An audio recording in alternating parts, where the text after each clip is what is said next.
आज गुढीपाडवा, नवीन वर्षाची सुरुवात आणि आपल्या संस्कृतीचा अभिमानाचा दिवस. ही गुढी फक्त काठीवरचा झेंडा नाही, ही आपल्या पूर्वजांच्या पराक्रमाची निशाणी आहे. छत्रपतींच्या स्वराज्याची आठवण आणि मराठी माणसाच्या जिद्दीचा अभिमान आहे. जग कितीही बदललं तरी आपली परंपरा, आपली संस्कृती आणि आपल्या मातीतला स्वाभिमान कधीही कमी होणार नाही.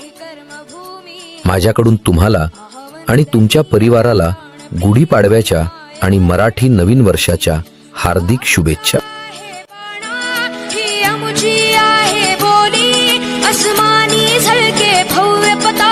भगव्या हजरी पटक्याची महाराष्ट्र भूमी ही जन्मभूमी ही कर्मभूमी अमुची महावंदनीय ती प्राणप्रिय ही माय मराठी अमुची.